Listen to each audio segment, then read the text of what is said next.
famous narration that might seem to indicate that Dajjal is alive and healthy as we speak, and that he is chained up in some exotic island. What is this hadith, and where do we get it from?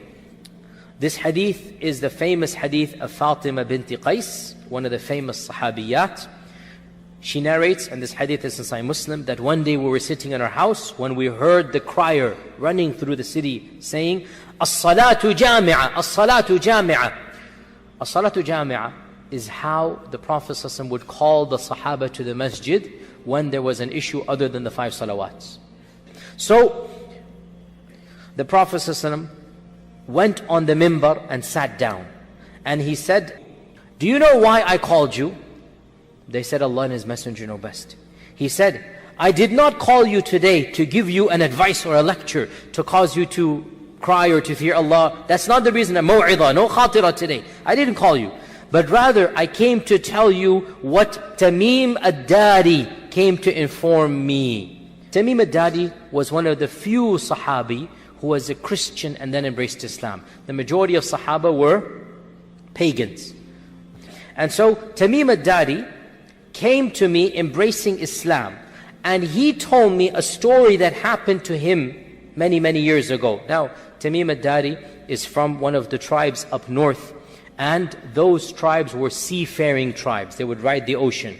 And so, Tamim ad-Dari, he came to embrace Islam. And the story goes as follows, that Tamim ad-Dari says when he was a younger man, that he was in a ship of around 30 people from the tribe of Judham and Lukham. These are Christian Arab tribes up north, and he was from those tribes. And once a very severe storm came in the ocean, and for 30 days they were lost at sea.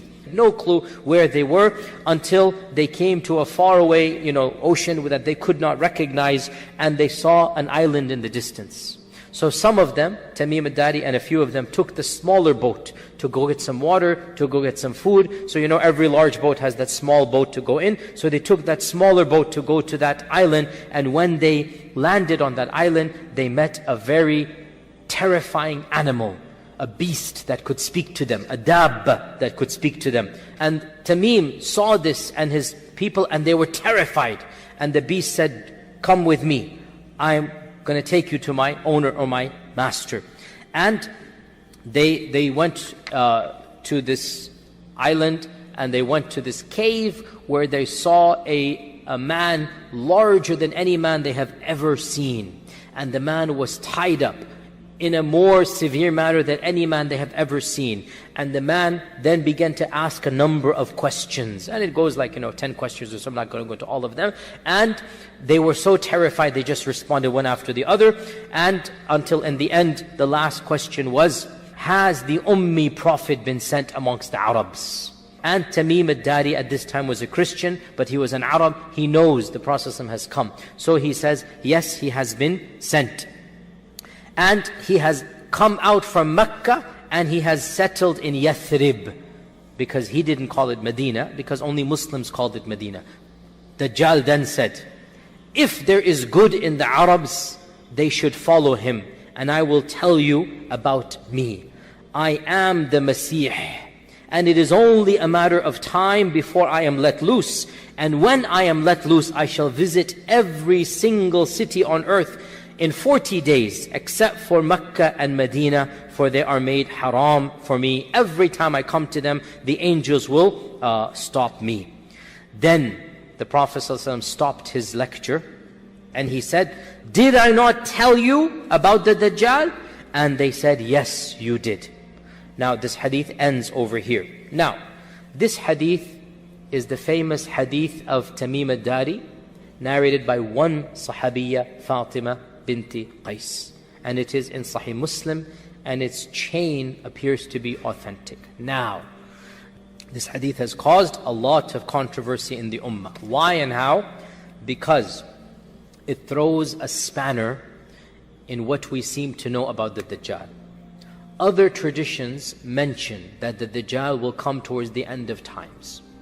They mention he shall be born to parents who were childless for many, many years, and they're making dua for a child, and they shall be given a child, and they will not recognize that it is the Dajjal. Whereas this hadith seems to throw all of that to the wind.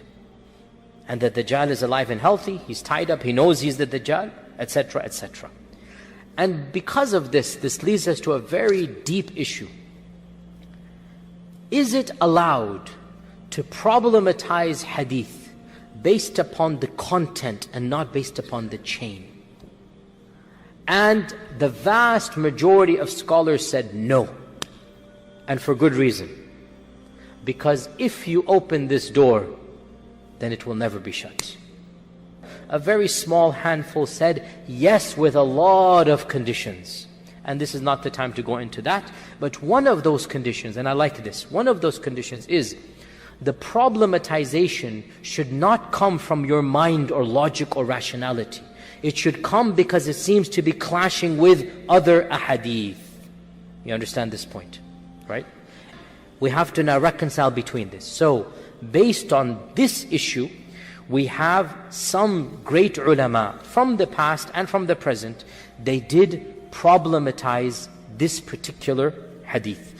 And of them, we have the most famous alim of 100 years ago, and that is Shaykh Rashid Rida, was one of those who said that this hadith doesn't make sense in light of all of these other hadith, even if it is in Sahih Muslim. Why? Because it seems to conflict with other ahadith. So in reality, I have to be honest, I am sympathetic to this minority voice, because it doesn't make sense that the Dajjal is alive and healthy. And it also doesn't make sense that if this incident occurred, only Fatima bint Qais narrates it and the Prophet has called the entire city. Something doesn't seem to be right, and Allah knows best. And mashallah, our Shaykh was a very humble man. He would say, but if the Prophet said it, then I believe in it. And this is exactly what I say. The hadith doesn't seem to make sense, but if he said it, amantu billahi wa rasuli. Simple as that. But mainstream interpretation, Imam al-Nawawi, Ibn Kathir, these scholars, they considered this to be authentic because this is Sahih Muslim. Then the issue comes, how do you reconcile this with the other ahadith about the coming of Dajjal, shall be born at a later time, his parents shall be childless, etc., etc. And you have one of two opinions. The first of them is that time and space mean nothing to Allah. And so, Tamim al-Dari got lost in, let me speak in the language of Star Trek, and I'm a big fan of Star Trek when I was a child. They got lost in a different time warp. And so they traveled to a different time and place, and Allah is ala kulli shayin qadir. And they saw an image of Dajjal projected from the future back to their time frame. And Allah ala kulli shayin qadir. Okay, fair enough. And the other interpretation is that Dajjal is in fact alive and healthy, and that he was born, and all of this happened in the past, and then he is being chained and kept as the hadith of Tamim says, and he shall be released in the future. Now the issue comes, the only hadith that mentions alive and healthy and chains is this one hadith of Tamim al-Dari. That's it. Every other hadith gives a different narrative. Which version do you want to follow? I leave it to you.